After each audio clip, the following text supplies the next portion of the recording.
Welcome back, Kings of War fans, to another community update on this lovely Friday the 5th of February, in a week where I swear to God I never felt so old as when my children used the word poggers and I had to look it up on Urban Dictionary.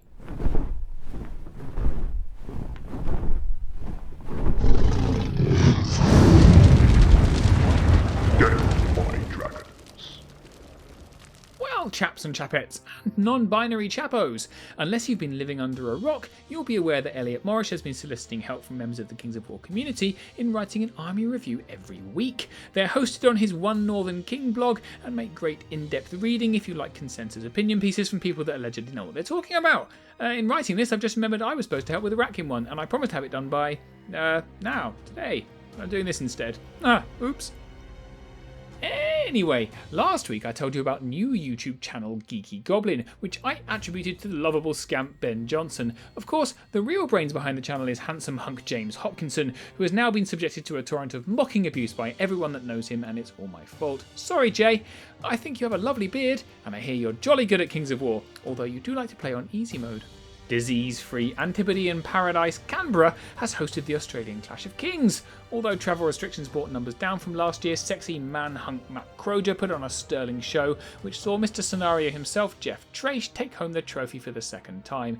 Jolly well done to him, and I hate you all for being able to play the game with actual human beings in front of you, without endangering the entire population through your recklessness. Eddie Barr has been updating his blog, The Wizard's Bookshelf, with some excellent musings, and the latest is his thoughts on Ratkin synergies. Of course, I'm going to feature my boy, so if you're a fan of the rats, I think Eddie's thoughts on the army make a lot of sense. Check it out. And lastly, Jesse Cornwell, YouTube superstar and the prophet of Pizza Jesus himself, posted a message on Kings of War Fanatics. He has been battling cancer for a while and wanted to let everyone know he'd been admitted to hospital and was unlikely to come out again. I'm far from the right person to talk about Jesse at length, but his impact on the game and its community cannot be overstated. He will be greatly missed. If you want thoughts on the great man himself, you wouldn't go far wrong starting with Carl's post about the special ogre miniature commissioned in his name on the Mantic blog, or Mike's collection of tournament photos on Until Somebody Loses an Eye.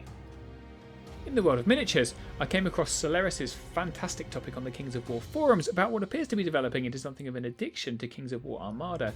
It starts off perfectly innocently, but by the time you get to the end it's clear the man has a problem, calling for an intervention.